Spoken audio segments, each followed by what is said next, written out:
안녕하세요. 저는 미용실을 운영하는 30대 중반의 여자입니다. 벌써 몇 년이 지난 일이지만 아직도 그 일만 생각하면 기가 막혀 이렇게 글을 쓰게 되었네요. 저와 남편은 5년이나 사귀고 결혼했지만 어쩌다 보니 시댁의 축복도 받지 못하고 결혼식을 올리게 되었어요. 바로 지금부터 쓸 사연이 힘들었던 제 결혼 이야기랍니다. 회계사로 일하는 남편은 어머님의 두 번째 자랑이었어요. 어머님의 첫 번째 자랑은 남편의 형이었죠. 대학에서 연구원으로 일하시면서 교수 임용을 앞두고 있었거든요. 두 아들이 좋은 대학을 나오고 남들이 부러워하는 직장에 다니는 것이 어머님의 자랑거리와 자부심이었어요. 그에 비해 저는 고졸 출신의 미용사였죠. 고졸이라는 제 학력은 어머님의 높은 기준에 못 미쳤어요. 그래서 저희 결혼 이야기만 나오면 반대하기 일쑤였습니다. 저는 예비 신랑과 결혼하기 위해서 어머님 비위를 참 잘 맞추었습니다. 쉽게 저희의 결혼을 허락하지 않은 어머님이 섭섭하기도 했지만 사랑하는 사람을 낳아주신 분이니 최선을 다했어요. 어머님에게는 특유의 말버릇이 계셨는데요.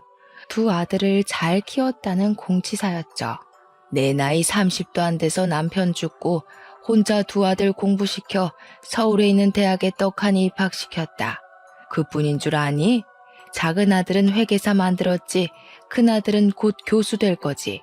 아유, 그 모진 세월을 다 말해 뭐하니? 어머님, 정말 대단하세요. 정말 고생하셨겠어요. 어머님이 그런 이야기를 늘어놓으면 저는 손바닥을 마주치면서 맞장구를 쳐드렸죠. 고등학교 졸업하고 바로 미용실에서 일하다 보니 늘어나는 것은 미용 기술뿐만이 아니었습니다.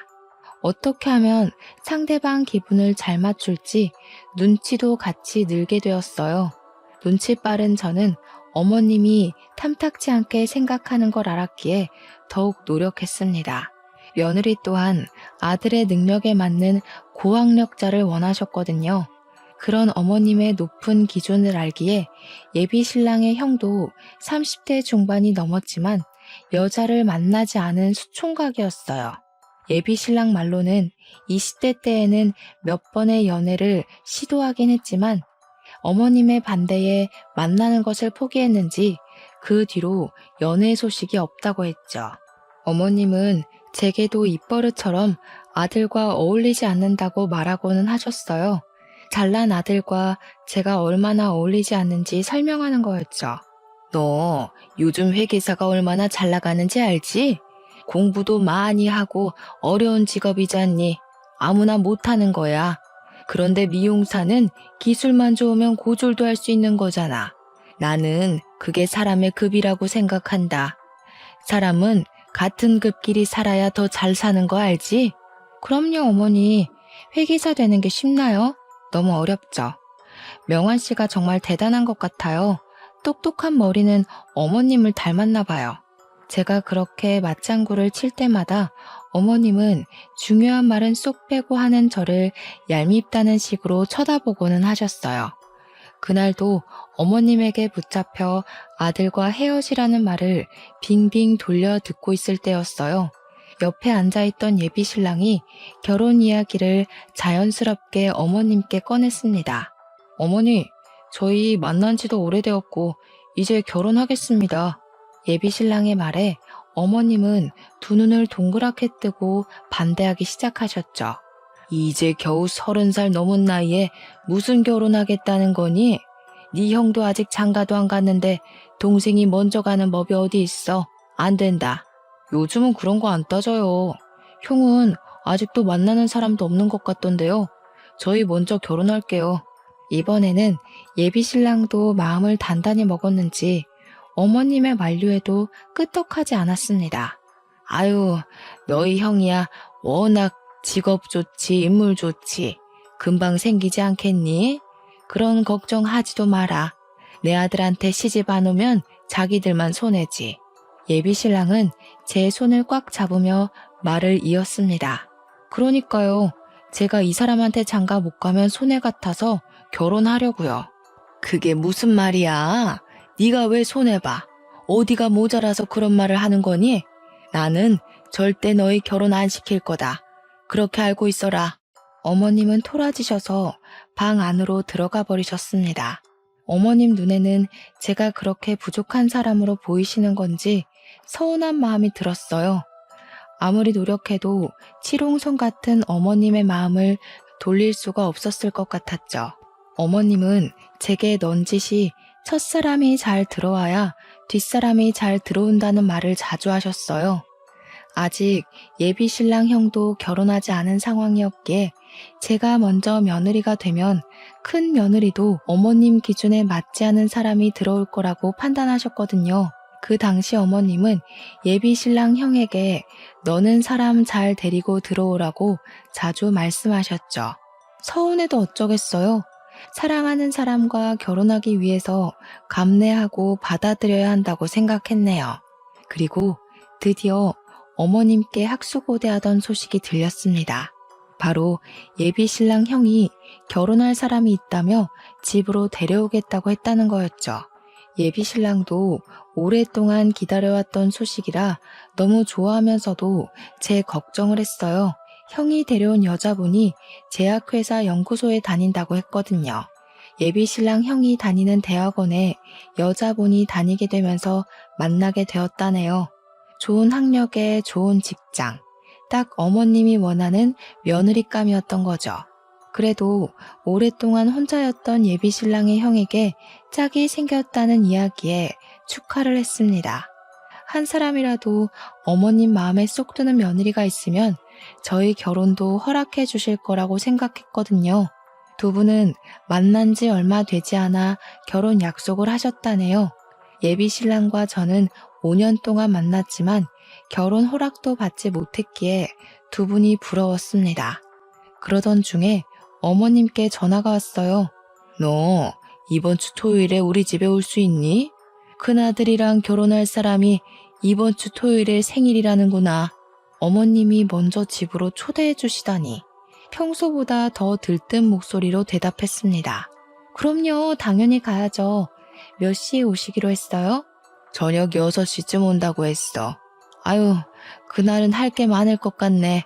아침 일찍 서둘러야겠어. 그렇겠네요.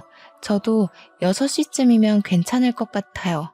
주말이긴 한데 평소보다 조금 일찍 문 닫고 찾아뵐게요. 제 말에 어머님이 깜짝 놀라시더라고요. 그게 무슨 말이니? 너는 아침 6시에 와야지. 할 일이 한두 개가 아닌데. 네가 내 며느리 되고 싶어 하니까 인심 써서 불러주는 거야. 아유, 제약회사 다니면서 공부하는 게 쉬운 일이 아니잖니? 그래서 생일상 차려주려는 거야. 그렇게 알고 너도 도와라. 어머님의 말에 당황스러웠어요. 아침 6시부터 오라는 말은 주말에 미용실 문을 닫으라는 말이잖아요. 주말 장사가 얼마나 큰지 어머님은 모르시는 것 같았죠. 한참을 고민하던 끝에 알겠다고 말했습니다. 일단 어머님이 먼저 전화도 주셨고 가족 행사에 참여하라는 말을 돌려서 하는 거라고 생각했거든요. 알겠어요, 어머니. 그날 아침에 찾아뵐게요. 최근에 허리도 삐끗하셨다면서요. 조심하셔야죠. 알겠다. 늦지 말고 꼭 아침 6시까지 와라. 이만 끊으마.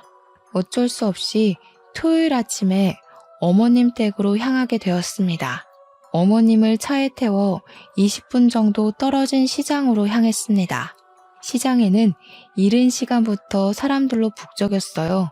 미용실 특성상 예약하신 손님이 없으면 오전 10시쯤 문을 열었기에 이른 아침부터 활기찬 시장 모습에 놀랐어요. 대한민국 어머님들의 부지런함이란 정말 대단한 것 같았습니다. 어머님은 시장을 몇 바퀴나 돌면서 재료들을 꼼꼼히 살펴보며 구매하셨어요. 저는 짐을 들고 뒤따라 걸어가며 시장 안을 이리저리 둘러보았습니다. 정육점의 채소 가게를 돌아 조금 멀리 떨어진 수산시장까지 들려 장을 보셨거든요.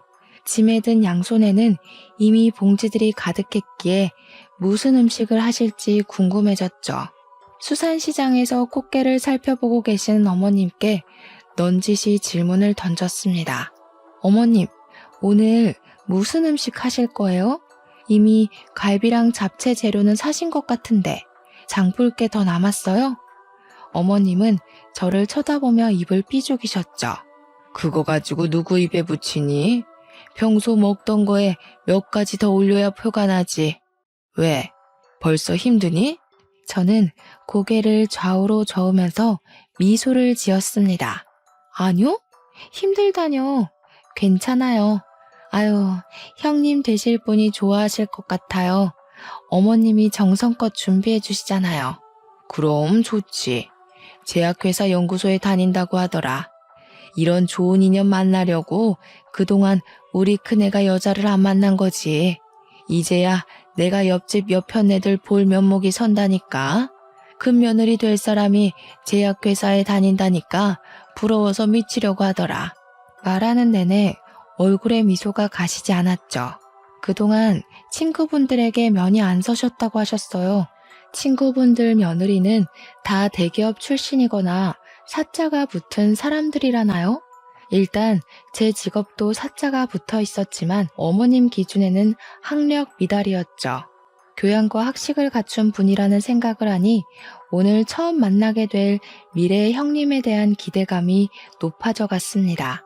어머님은 그 후로도 한참을 시장을 둘러보시다가 집으로 돌아가자고 하셨어요. 어머님 댁으로 돌아와 장바구니를 식탁에 올려놓고 시계를 보니 벌써 10시가 다 되어가고 있었죠. 6시에 출발해 10시에 돌아오다니 발도 아프고 팔도 빠질 것 같았습니다. 평소보다 일찍 일어났기에 평소에 꼬박꼬박 챙겨 먹던 아침도 거르고 와서 배가 고파왔습니다. 어머님, 밥 먹고 하면 안 될까요? 걸어 다녔더니 배가 고파서요. 그것 걸었다고 배가 고파? 너는 온종일 서서 일한다는 애가 체력이 그렇게 약해서 일이나 제대로 하겠니? 재료 손질하고 요리까지 하려면 시간 없다. 참아봐. 맛있게 요리해서 저녁에 같이 먹자. 저는 순간 두 입을 크게 벌리고 말았습니다. 어머님 말은 점심도 거르겠다는 말이었으니까요. 속상했지만 입가에 어색한 미소를 띠며 재료 손질을 시작했습니다. 전도 부치고 갈비도 재워놓고 잡채도 볶으며 틈틈이 간을 본다는 핑계로 음식을 주워 먹었어요. 줄인 배를 채워 넣으니 달라붙은 등가죽이 펴지는 느낌이 들었죠. 한참 요리하고 보니 시계는 벌써 4시가 넘어 있었죠. 체력은 이미 바닥났는지 두 다리가 후들거렸죠. 배는 고프고 피곤은 몰려오고 요리가 어느 정도 끝나자 그제야 식탁 의자에 엉덩이를 붙일 기회가 보였습니다. 제가 의자에 엉덩이를 붙이는 순간 제 뒤에서 어머님 소리가 들려왔어요. 넌 뭘 그렇게 앉아 있는 거니? 곧 있으면 손님들 올 텐데. 빨리 가서 거실 쓸고 바닥 닦고 상표해야지. 서둘러라. 이러다가 손님 오겠다. 어머님 말에 바로 식탁 의자에서 일어나 거실로 향했습니다. 식구도 많고 음식 가지수도 많으니 거실에서 먹자고 하셨거든요. 상을 놓기 위해 청소기를 돌리고 걸레로 방바닥을 닦았죠. 미용실에서 일할 때보다 체력 소모가 더 큰 것 같았어요. 내 체력이 이렇게 안 좋았나 하는 생각이 들더라고요. 온종일 서서 손님 커트 치고 파마했어도 오늘처럼 체력이 바닥까지 고갈되지 않았으니까요. 하지만 제 일은 거기서 끝나지 않았습니다. 상 위에 음식을 세팅하는 일도 남아 있었죠. 정말 기가 막히게 오전에 시작한 음식 준비와 상차림은 오후 6시가 거의 다 되어서 끝이 났습니다.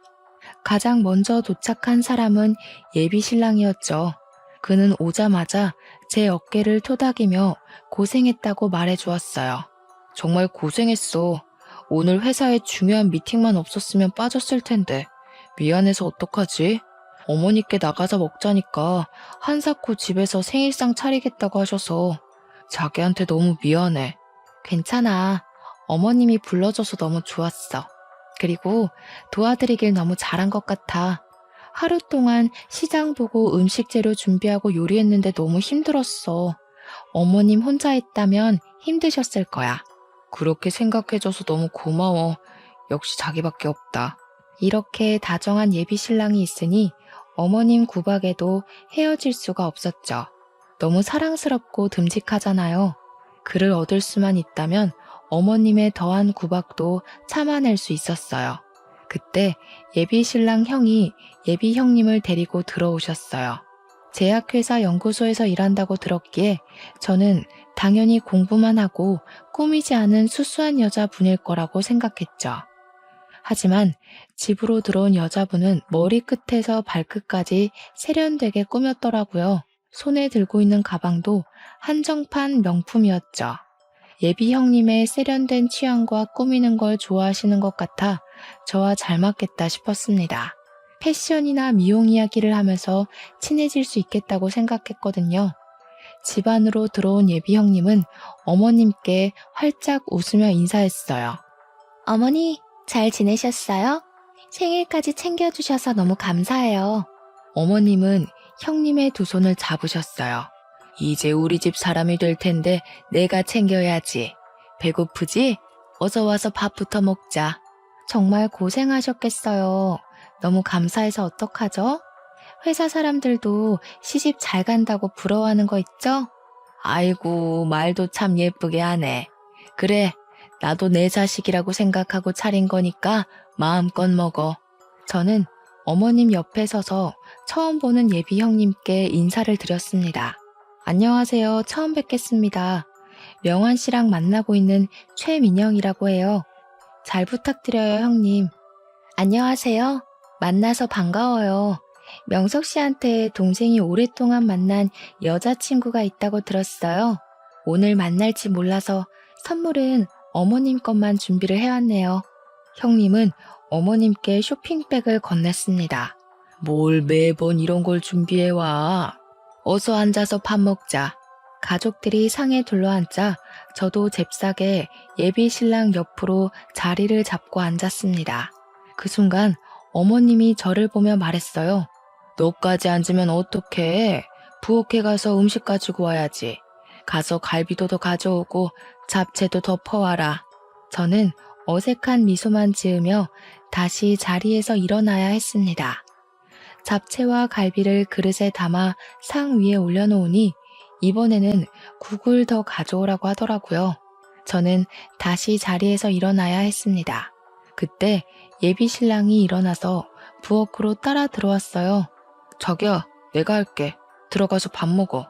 저는 국그릇을 예비 신랑에게 건네주고 거실로 돌아왔습니다. 예비 형님이 저를 보며 활짝 웃더니 말을 붙였죠.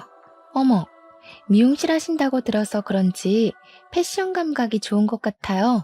대학은 어디 나왔어요? 형님의 질문에 당황스러웠어요.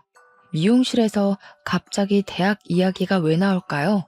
그것도 어머님 앞에서 말이죠. 난감함에 입을 오물거리고 있을 때 어머님이 대신 답을 하셨습니다. 아, 얘는 대학 안 나왔어. 고졸이야. 어머님 말에 죄를 진 것도 아닌데 고개가 숙여졌어요. 제 앞에서 두 사람의 대화가 이어졌죠. 아, 그래요? 제가 괜한 이야기 꺼낸 건 아니죠? 저는 당연히 도련님이 좋은 학교에 좋은 직장 다녀서 여자친구분도 좋은 대학 다니다가 미용사 하는 거라고 생각했네요. 혹시 실례가 되지 않았죠? 괜찮아요. 그렇게 생각하실 수도 있죠. 다행이네요. 아무튼 어머니, 정말 대단하신 것 같아요. 어떻게 두 아들을 대학에 보내고 큰아들은 대학 교수에 작은아들은 다들 부러워하는 회계사를 만드신 거예요? 정말 능력 있으신 것 같아요. 그 애한테 들으니까 어머님도 대학 나오셨다던데. 어머님 세대에 대학 나오신 거면 요즘이랑 비교도 안 되게 엄청난 거잖아요. 형님의 말에 어머님은 기분이 좋으신지 활짝 웃으셨어요. 아유, 말도 마라. 그 당시에는 고등학교 나와도 가방끈 길다는 말 듣던 시대였어. 형편이 어려워도 성적이 조금만 모자라도 대학 근처도 못 가던 때였다. 그래도 지금은 대학 가기 수월한 시대 아니니? 조금만 노력하면 갈 수 있는 대학이 많잖아. 그럼요. 어머님이 정말 대단하신 거죠. 아들들 잘 키워 거기다 며느리들도 다 좋은 학벌로 얻으시고. 아, 맞다. 민영 씨는 고졸이라고 했던가요? 형님은 콕 짚어 다시 제게 고졸이냐고 물어왔습니다. 일부러 그런 것은 아니었겠지만 기분이 좋지 않았어요.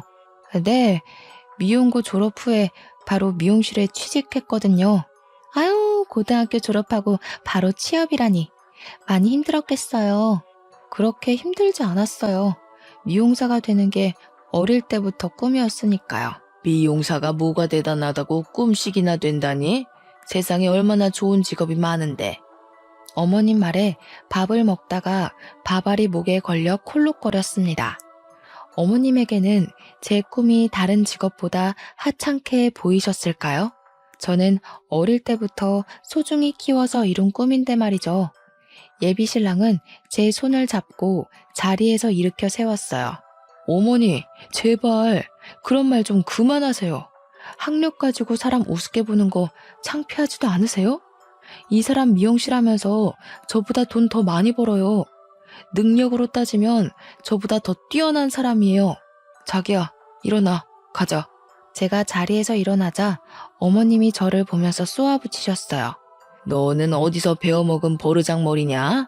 밥 먹으면서 어른보다 먼저 일어나는 거 아니라고 안 배웠니? 너희 집에서는 그렇게 가르치니? 그래서 못 배웠다는 소리를 듣는 거야? 어머니, 그만하시라고 했잖아요. 어머님이 아무리 괴롭혀도 저랑 민영이는 헤어지지 않아요. 민영이랑 결혼 허락하지 않으시면 허락 없이 결혼하겠습니다. 예비 신랑은 제 손을 잡고 집을 나왔습니다. 저를 데려다 주는 내내 아무 말도 하지 않았죠. 예비 신랑은 평소에 조금 더 참고 기다리면 어머님이 저희 결혼을 허락할 거라고 저를 다독여 왔었어요. 형이 결혼하고 나면 저희를 받아들이실 거라고요. 새로운 식구가 될 사람 앞에서도 저를 향한 어머님의 구박이 이어지자 그의 인내심이 바닥을 드러내고 말았던 거죠. 저희 집에 도착했을 때 그가 제 손을 꽉 잡으며 닫고 있던 입을 열었어요. 민영아, 우리끼리 결혼하자. 우리 집 축하받으면서 결혼하고 싶었는데 그렇게 해주지 못해서 미안해. 그는 제게 청혼을 했습니다. 물론 어머님의 허락과 축하가 있으면 더 좋았을 테지만 그와 함께 할 수 있다면 아무 상관없었습니다. 나도 자기랑 결혼하고 싶어. 우리 예쁘게 잘 살자. 그는 저를 꼭 껴안고 한참을 등을 토닥였습니다. 그동안 서러웠던 마음이 한순간에 녹아내렸어요. 며칠 후에 예비 신랑은 꽃바구니와 선물 상자를 준비해서 저희 부모님 댁으로 찾아갔어요. 그는 어머님 허락은 받지 못했지만 저희 부모님 허락은 꼭 받아야 한다고 했죠. 저희 부모님도 오랫동안 예비 신랑을 지켜보았고 저희가 함께하길 바랬기에 흔쾌히 결혼을 허락하셨어요. 결혼 허락해 주셔서 정말 감사합니다. 민영이를 행복하게 해주겠습니다. 자네 믿고 내 딸 맡기는 거니까 잘 부탁하네. 오래 기다린 만큼 행복하게 해줘. 예비 신랑은 저희 부모님과 밤늦게까지 이야기를 하고 집을 나오며 제 손을 꽉 잡았어요. 자기 부모님까지 우리 결혼 반대하면 어쩌나 걱정했어. 그래도 한쪽 집이라도 축복해줘야 자기한테 내가 덜 미안하잖아. 나한테 미안할 게 뭐 있어. 우리 부모님은 자기가 나 빨리 안 데려가냐고 항상 물어보셨어. 자기를 얼마나 예뻐하는데. 부모님의 허락이 떨어지자 저희는 바로 결혼 준비를 하기 시작했죠. 친구들이 결혼 준비로 힘들다고 할 때 즐겁지 왜 힘드냐고 핀잔을 주었는데 막상 제가 하려니 정말 만만치 않은 일이었어요. 신혼집부터 예식장 혼수까지 할 것은 많지만 제 몸은 하나잖아요. 예식장도 여러 군데 다니면서 예식비를 비교하고 드레스 고르는 것도 다 품이 들어갔죠. 미용실이 한산할 때 잠깐 시간 내서 예약하고 준비를 하다 보니 더욱 쉽지 않았어요. 결혼 준비로 바쁜 시간을 보내고 있을 때 오랜만에 친구가 찾아오게 되었어요. 같은 중고등학교를 나온 친구였기에 서로 집 이야기도 속에 담아두었던 이야기도 편하게 하는 친구였죠. 친구는 결혼 축하한다고 선물을 들고 왔더라고요. 드디어 결혼하는구나. 축하한다. 명환 씨한테도 축하한다고 전해줘. 친구는 입가에 미소를 띄었지만 얼굴은 그늘이 져 있었죠. 무슨 일 있어? 얼굴이 안 좋아 보이네. 너희 오빠도 결혼한다고 하지 않았어? 결혼할 때 부르라니까. 친구는 길게 숨을 내쉬었습니다. 이제 내 얼굴만 봐도 알아? 우리 오빠 파혼했어. 예식장도 다 예약하고 집도 새로 알아보고 결혼식 코앞에 두고 갑자기 헤어졌다고 하는 거야. 그 여자분이랑 동거한다고 하지 않았어? 그러니까. 잠깐 산 것도 아니고 2년 정도 살았거든. 그 여자랑 오빠랑 만났던 게 돈 보고 작정하고 만난 거더라고. 알고 보니까 그동안 오빠가 그 여자랑 살면서 생활비부터 그 여자 쓰는 돈까지 다 오빠 돈으로 쓴 거 있지? 친구 이야기를 듣고 깜짝 놀랐어요. 친구 오빠 약혼녀는 말로만 듣던 꽃뱀이었다네요. 친구가 들려준 이야기는 거기서 끝이 아니었어요. 정말? 그럼 두 분은 헤어진 거야? 오빠는 처음에 헤어지자는 말을 못 믿었는지 계속 그 여자를 찾아다녔나 봐. 그런데 그 여자가 오빠를 스토커로 신고까지 한 거 있지? 지금 우리 오빠는 말 그대로 멘붕 상태야. 알고 보니까 예식장 비용부터 결혼 비용 전부 오빠 돈으로 냈었대. 지금 어디 있는지 알기만 하면 내가 잡아다가 머리 끄덩이를 뜯어줄 텐데. 그런 여자라면 결혼 안 한 게 천운 아니야? 처음부터 안 만났다면 더 좋았겠지만 조상신이 도운 거네. 그렇긴 해. 알고 보니까 오빠가 처음이 아니었던 거 있지? 그 여자랑 헤어지고 어떤 남자가 집까지 찾아와서 그 여자 어디 갔냐고 찾았거든. 그 여자 다른 남자 사이에서 아이까지 있던 거 있지? 거기다 오빠랑 결혼 준비하면서 다른 남자 만나서 헤어진 거래. 정말 제정신 아니라니까. 친구 말에 경악을 금치 못했죠. 이미 다른 사람 사이에 아이까지 있으면서 친구 오빠한테 접근한 거였대요. 거기다 친구 오빠와 결혼 준비를 하면서 다른 남자가 생기자 바로 헤어져 버렸다는 거였죠. 친구는 한참을 하소연을 늘어놓고 좋은 일 앞두고 나쁜 말 듣게 해서 미안하다고 했죠. 저도 친구 오빠를 몇 번 봤기에 착한 사람이라는 걸 잘 알고 있었죠. 왜 성실하고 좋은 사람들에게 그런 불행한 일이 생기는 건지 안타까울 뿐이었어요. 저의 결혼식은 일주일 앞으로 다가왔지만 예비 신랑은 아직도 어머님과 화해를 하지 못한 상태였어요. 몇 번이나 어머님께 연락해보라고 넌지시 말했지만 하지 않았죠. 아무리 예비 신랑이 어머님과 연락을 하지 않는다고 해도 저까지 연락하지 않는 건 옳지 않은 행동 같았어요. 그래서 그동안 저는 꾸준히 어머님께 전화했었지만 받지 않으셨죠. 오늘도 아무 기대 없이 전화를 걸었어요. 어머님, 저 민영이에요. 잘 지내셨죠? 저 명환 씨랑 결혼해요. 허락도 없이 결혼하게 돼서 너무 죄송해요. 너 귀엽고 내 아들이랑 결혼하는구나. 명환이는 전화도 없더니 괘씸한 것들. 어머니는 아직도 화가 나 계셨어요. 저 혼자라도 찾아뵈야 했는데 못 가서 죄송해요. 어머님이 저희 결혼식에 오셔서 축하해 주셨으면 좋겠어요. 어머님은 아무 말이 없으셨어요. 수화기 너머로 들리는 건 어머님의 가는 숨소리뿐이었죠. 어머님, 꼭 오셨으면 좋겠어요. 기다리고 있을게요. 결국 어머님은 제 말에 대답 안 하시고 전화를 끊으셨습니다. 결혼식 당일 아침까지 시댁 식구들은 나타나지 않았죠. 신랑 혼주석이 텅 비어버릴 생각하니 남편에게 미안해졌어요. 어머님께 조금 더 잘했더라면 오시지 않았을까라는 생각 되었거든요. 어머님을 찾아뵈고 결혼식에 참석해달라고 할 걸 후회가 되었죠. 터벅터벅 신부 대기실로 들어가는데 어머님이 한복까지 곱게 차려입고 남편과 이야기를 나누고 있는 모습이 보였어요. 역시 피는 물보다 진하다고 했던가요? 그 옆에는 아주버님과 형님도 와 계셨습니다. 자식 이기는 부모 없다고 하잖아요. 저를 며느리로 받아들여 주신 모습에 감사할 따름이었습니다. 그때까지는 저희 결혼식은 양가의 축복 속에서 완벽하게 끝나게 될 줄 알았거든요. 신부 대기실에서 예식이 시작하길 기다리고 앉아있을 때였어요. 대기실 앞에서 고성이 오가는 소리가 들렸습니다. 여자 둘이 싸우는지 목소리는 점점 커져가더군요. 시끄러운 소리에 밖으로 나가보게 되었죠. 그런데 제 친구와 형님이 서로 삿대질하면서 싸우고 있었던 게 아니겠어요? 뭐야? 당신이 왜 여기 있어? 누구를 꼬시려고 여기 있는 거야? 우리 오빠 돈 내놔. 우리 가족 다 바보 만들어 놓고 도망가? 우리 오빠가 당신 때문에 얼마나 힘들어했는지 알기나 해? 어머, 사람 잘못 보신 것 같아요. 저 아세요? 저는 당신 모르는데. 혹시 동서 친구인가? 수순이 딱 맞는 게 그런 것 같은데.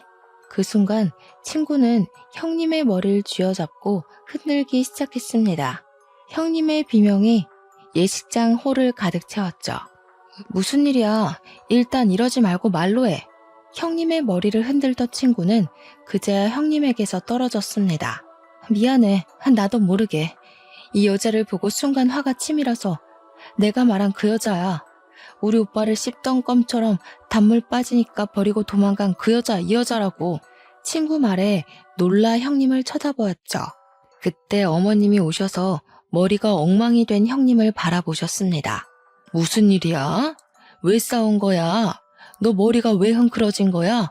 그 순간 형님이 눈에서 닭똥 같은 눈물을 흘리면서 바닥에 주저앉았어요.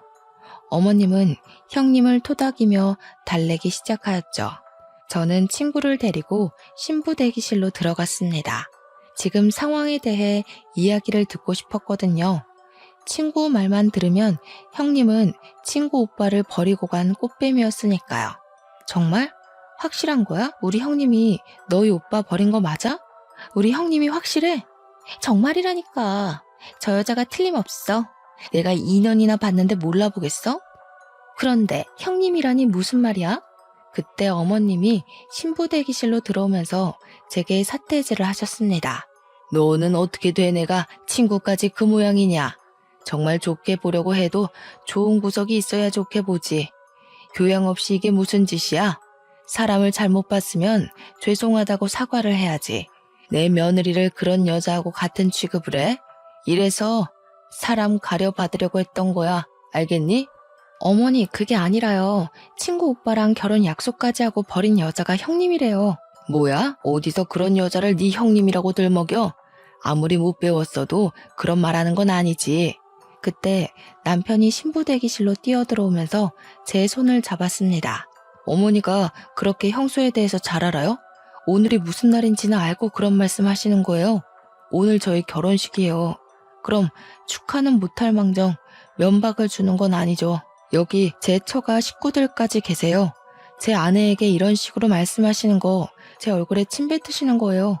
남편은 제 손을 잡고 신부 대기실을 빠져나갔습니다. 잠시 화장을 고치고 온 사이에 어머님과 형님은 집으로 돌아가셨어요. 결국 시댁 식구들이 없는 결혼식을 치르게 되었죠. 텅 빈 신랑 혼주석이 왜 이렇게 섭섭하던지 그것과 비례하게 결혼식 내내 형님에 대한 충격이 가시지 않았습니다. 인생에 한 번밖에 없을 결혼식이 엉망으로 끝나고 말았죠. 남편은 나중에 우리끼리 리마인드 웨딩을 하자고 했지만 서운한 건 어쩔 수 없었어요. 그리고 남편은 시댁과 다시 연락을 끊게 되었죠. 남편에게 미안했어요. 남편이 시댁과 연락 끊게 된 원인은 결국 저였으니까요. 저는 다시 어떻게든 남편을 시댁과 연결을 시켜주고 싶었는데요. 남편에게 말하지 않고 시댁을 찾아가게 되었죠. 어머님은 제가 찾아갈 때마다 저를 향해 비난을 퍼부으셨습니다. 저 때문에 아들 하나를 잃게 되었다고 하면서요. 너는 왜 자꾸 내 집에 들락거리는 거니? 보기 좋은 얼굴도 아닌데 명환이를 꼬드겨서 빼돌린 적도 있다니 당장 안 나가? 어머님은 저를 보며 눈을 흘기셨죠. 저를 곱게 보지 않은 눈초매도 부지런히 밥을 하고 화가 풀리기를 기다렸어요. 밥상을 차려 어머님 앞으로 가지고 갔습니다. 저는 조심히 형님에 대해 이야기를 꺼냈어요. 친구 말로는 형님은 아이까지 있는 유부녀였으니까요. 혹시라도 아주버님이나 어머님이 쫓고 계신 거라면 지금이라도 바로잡을 수 있는 기회라고 생각하거든요. 어머님, 그런데 아주버님 곧 결혼하시잖아요. 그래도 결혼하시기 전에 형님에 대해 알아보시는 건 어떻게 생각하세요? 믿져야 본전이잖아요. 어머님은 눈을 부릅뜨며 소리를 지르셨어요. 그게 무슨 말이냐? 지금 네 형편이 정신 나간 여자라는 거야? 어떻게 네 친구 말만 듣고 오해를 할 수 있는 거야? 걔가 너같이 수준 떨어지는 애인 줄 알아? 좋은 학교 나와서 좋은 직장에 다니는 애다. 좋은 학교 나오고 좋은 직장 다니는 사람도 그런 사람들 있어요. 아직 결혼 전이니까 확인한다고 생각하고 알아보시는 건 어떠세요? 그때 어머님이 제 뺨을 때렸습니다. 순간 눈앞에 번개가 내리치는 것처럼 번쩍했죠. 너무 놀라서 어머님을 쳐다보았습니다. 어머님은 시뻘건 얼굴로 제게 소리쳤습니다. 듣자 하니까 그렇게도 사람을 깎아내리고 싶니?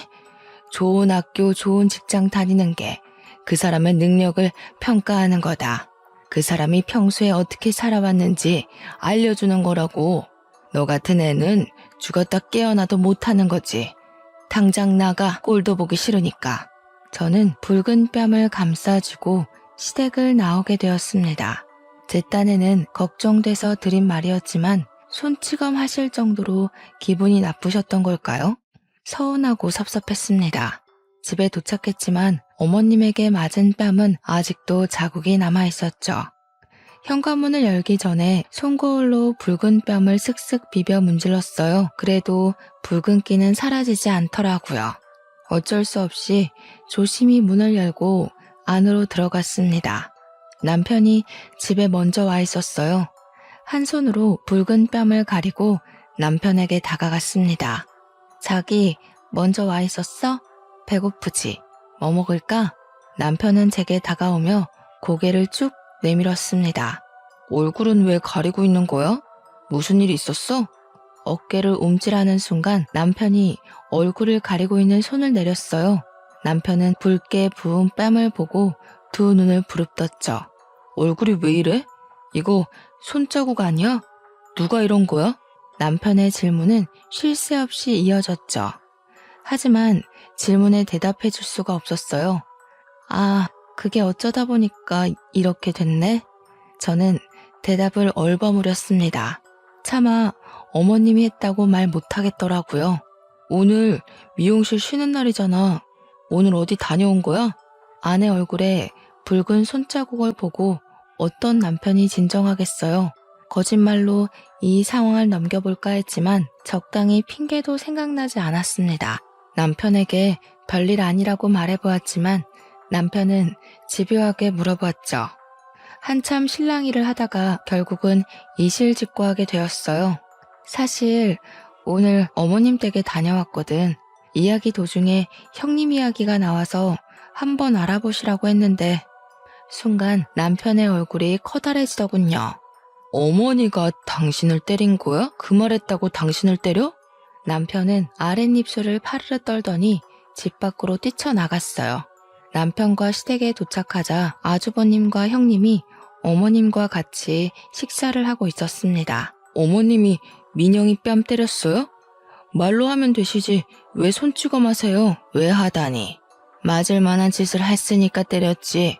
아무리 생각이 없어도 형님 될 사람을 그런 못된 여자로 착각하는 것도 모자라서 모함을 하는데 가만히 둬야 하는 거냐? 민영이는 형이 걱정돼서 한 말이잖아요. 어머님이 형수에 대해 잘 알아요.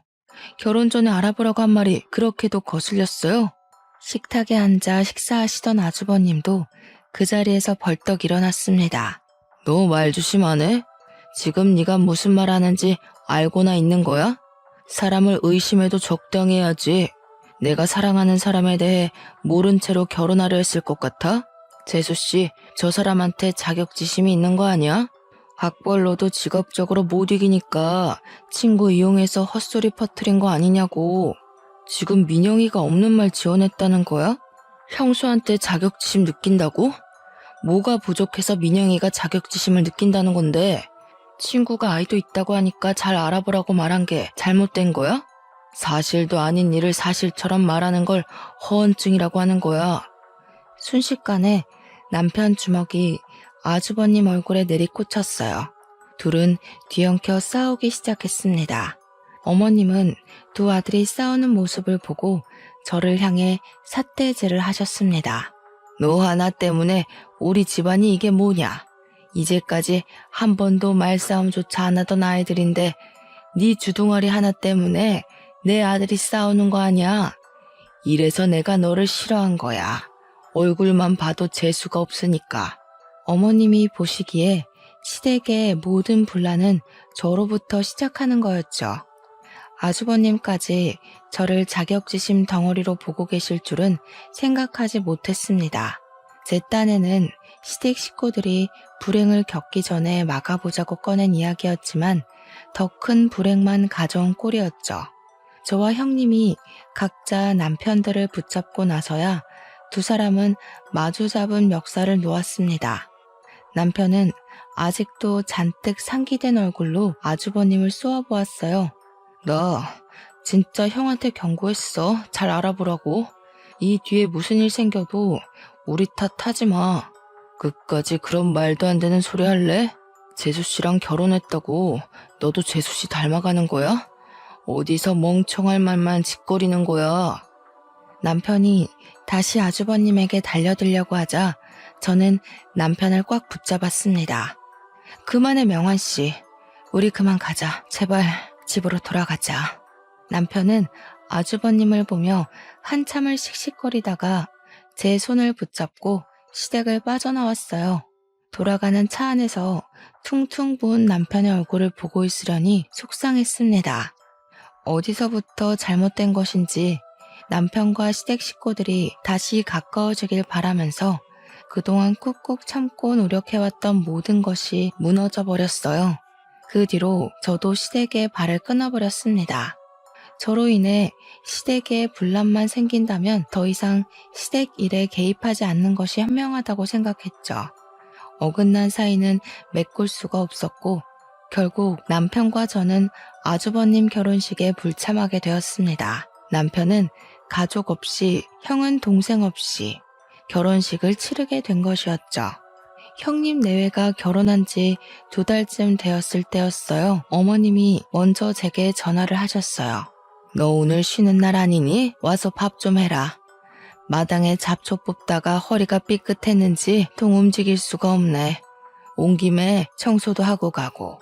몇 달 만에 전화하셔서 꺼낸 말이 시댁에 와서 밥하란 말이었습니다. 한참 고민 끝에 저는 어머님께 시댁에 가지 않겠다고 말했습니다. 형님 일로 조언했다고 뺨까지 맞고 다시 시댁 가서 밥을 할 수는 없었죠. 여기서 시댁과 더 이상 얽히지 않는 게 올바른 선택이라고 생각했어요.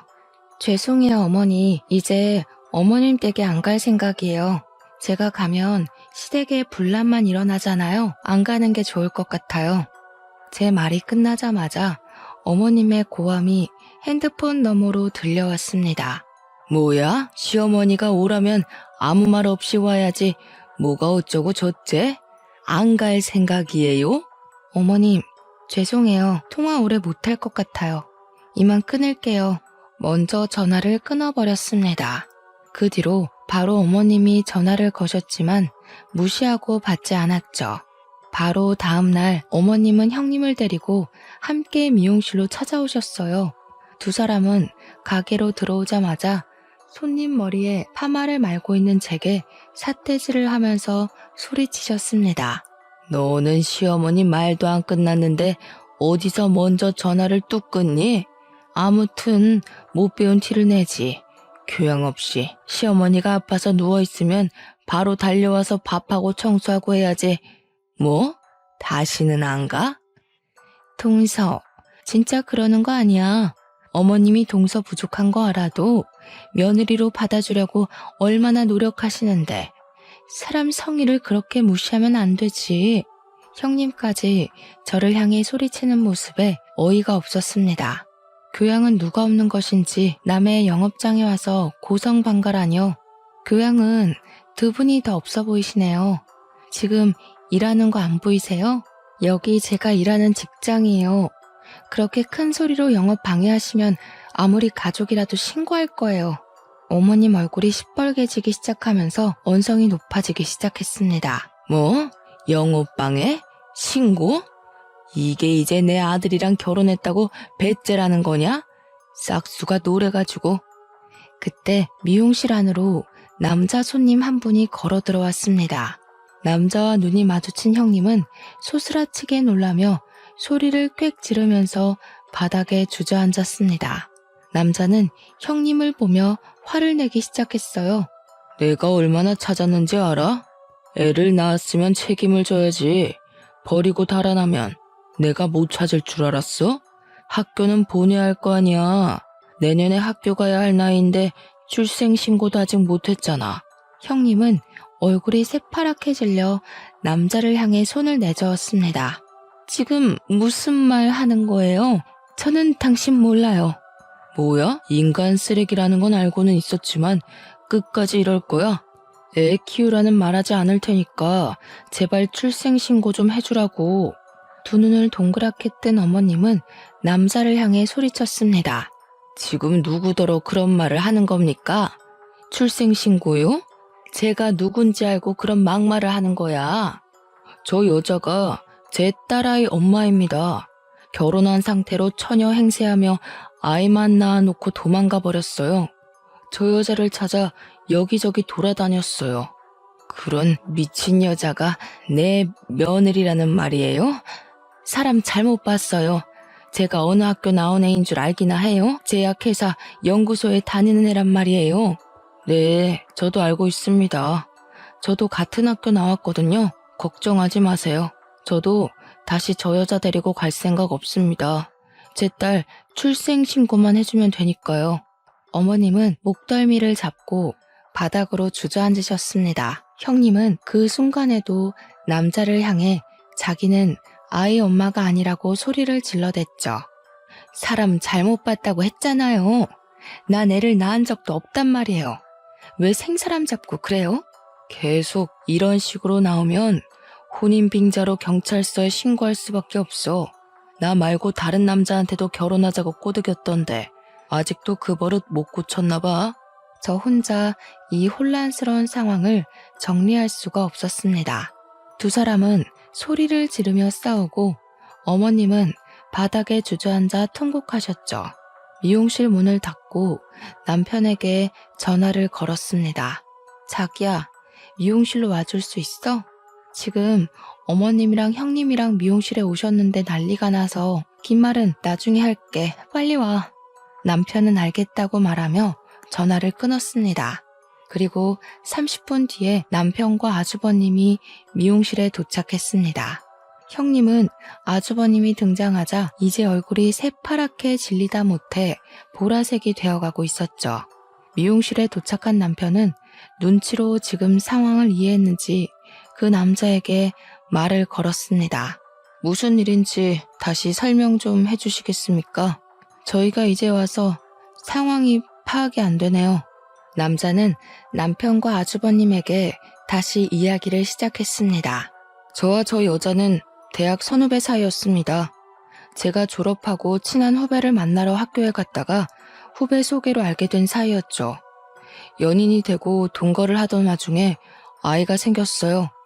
아이를 낳고 출생신고를 하러 갔는데 아이 엄마가 혼인신고가 되어 있다고 출생신고를 못한다고 하는 거예요. 결혼한 유부녀였던 거죠. 이 문제로 따지자 아이만 남겨놓고 집을 나가버렸어요. 결국 아직도 제 딸은 출생신고를 못한 상황이고요. 순간 아주버님의 얼굴이 샛노래졌습니다. 그럴 리가요. 저 사람이 그렇게까지 인정머리 없는 사람일 리가 없어요. 말 못할 사정이 있었겠죠. 제가 여기까지 오면서 몇 명의 남자를 거쳐왔는지 아십니까? 모두 하나같이 비슷한 방법이었습니다. 결혼 전제로 만나면서 비싼 선물 받아놓고 남자 돈 떨어지면 사랑하지 않는다. 다른 사람 있다고 하면서 헤어지고 한둘이 아니었습니다. 남자 말에 형님은 아주버님을 붙잡고 애원하기 시작했죠. 여보, 저 남자 말 믿지 마. 다 거짓말이야. 그 남자들이 먼저 나 좋다고 선물 주고 쫓아다닌 거야. 난 정말 그런 적 없어. 나 당신 사랑하는 거 알지? 너는 정말 하나도 안 변했구나. 그 말 나한테도 했던 말 아니야? 전 남편이 스토커처럼 따라다녀서 무서워서 결혼해 준 거라고. 시끄러워. 알지도 못하면 입 닥치고 있어. 당신이나 조용히 하지 그래? 더는 당신 말장난 듣고 있기 싫으니까. 아주버님은 붙잡는 형님을 밀어내고 미용실을 빠져나가 버렸습니다. 옆에 계신 어머님이 형님의 머리채를 잡아당겼습니다. 이 망할년이 내 아들을 뭐로 보고 접근한 거야? 이런 짐승만도 못하냐? 자기가 낳은 자식을 버려? 어머님, 왜 이러세요? 이러지 마세요. 저 남자 말 정말 사실이 아니에요. 그 입 다물지 못해? 어디서 못된 것만 배워와서 내 아들을 홀려? 이런 못된 것은 버릇을 고쳐놓아야 해. 어머님은 형님의 머리채를 잡아 끌고 미용실 밖으로 나갔습니다. 저와 남편은 어머님을 말렸지만 어디서 그런 힘이 생기셨는지 떼어놓을 수가 없었습니다. 형님 머리채를 잡은 어머님은 욕짓거리를 퍼부으며 머리를 흔드셨죠. 못된 것, 그동안 얼마나 우리 집안을 우습게 봤으면 그런 짓을 해. 내가 가만두나 봐라. 그때 사이렌 소리와 함께 경찰차가 멈췄습니다. 싸운다는 주민신고로 출동했습니다. 어머니, 이러시면 안 됩니다. 경찰 양반, 아주 잘 왔어요. 이 못된 년 잡아가세요. 남자 등 후려 처먹는 아주 못된 년이에요. 경찰관의 만류에도 어머님은 한참을 형님 머리채를 잡고 흔드셨죠. 형님은 비명을 꽥 질렀습니다. 어머니, 제발 그만하세요. 이러다가 머리가 다 뽑히겠어요. 어머님, 일단 진정하시고요. 같이 경찰서로 가셔야 해요.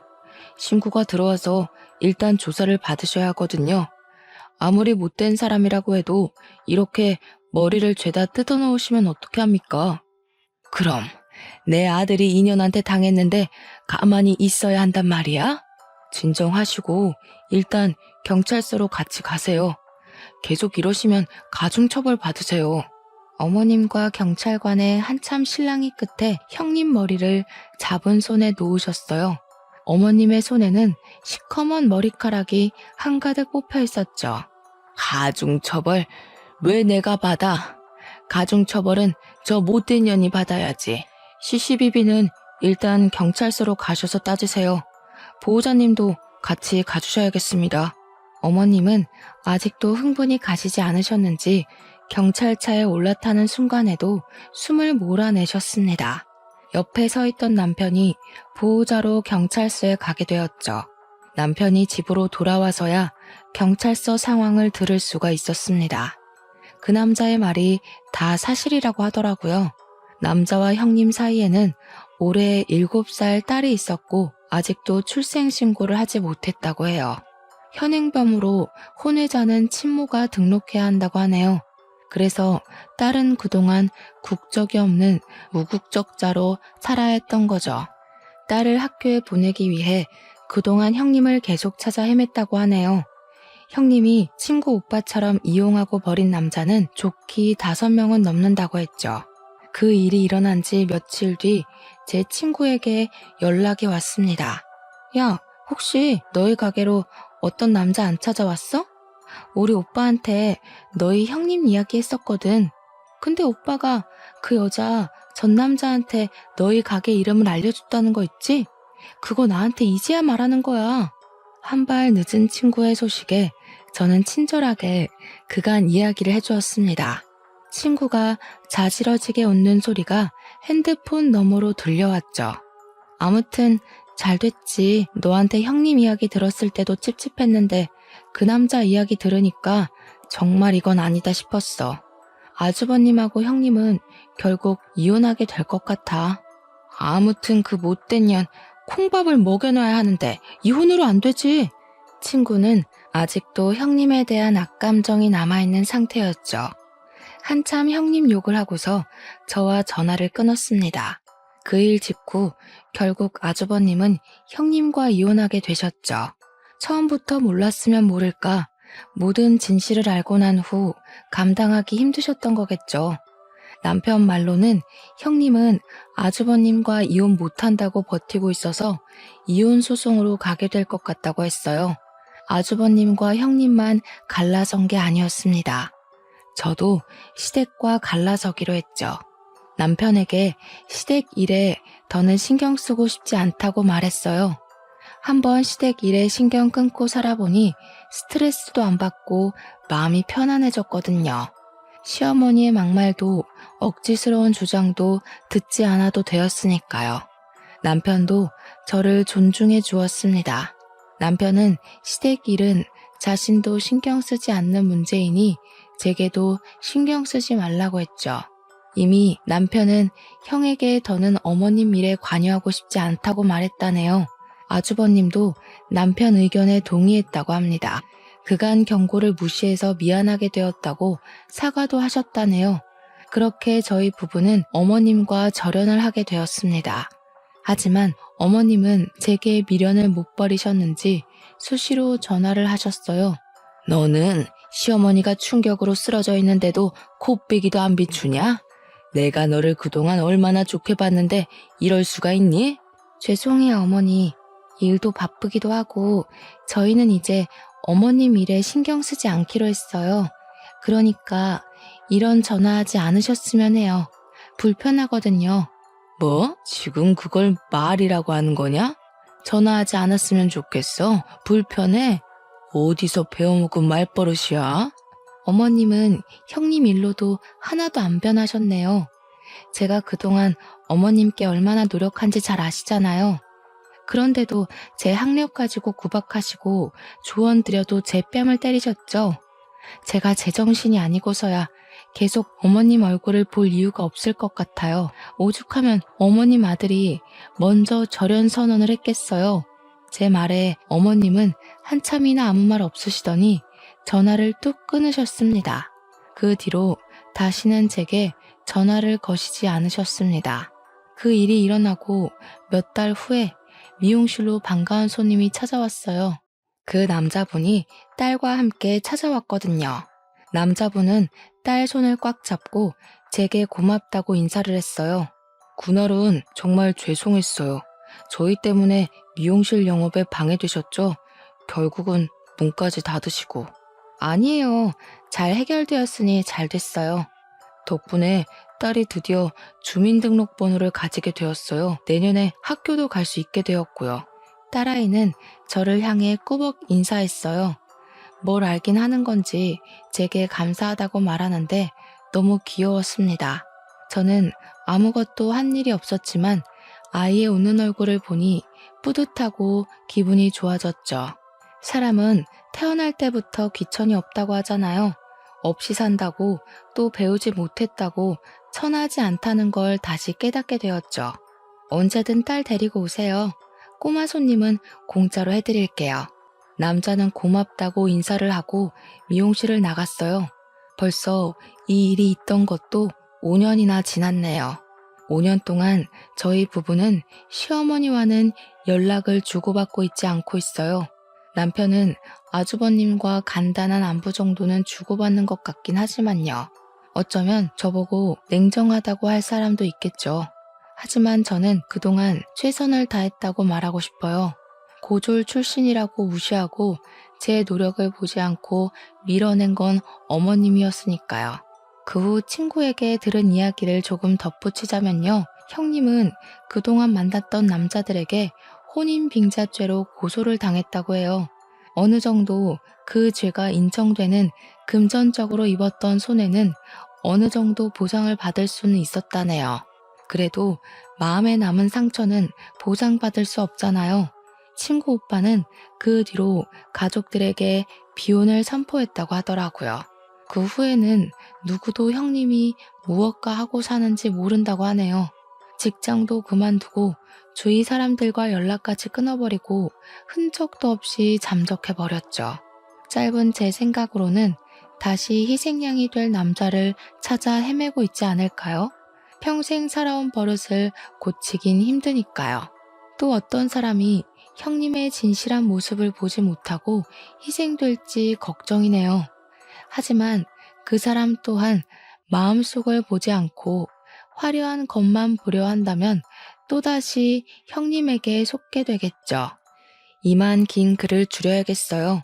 여러분도 사람을 볼 때 겉모습과 학식만 너무 따지지 마시고 사람 인성도 봐주시면 좋겠어요. 다시는 누구도 사랑을 가지고 사기당하지 않았으면 좋겠습니다. 여러분들은 큰 역경 없이 행복하게 사시길 빌며 제 사연 들어주셔서 감사합니다.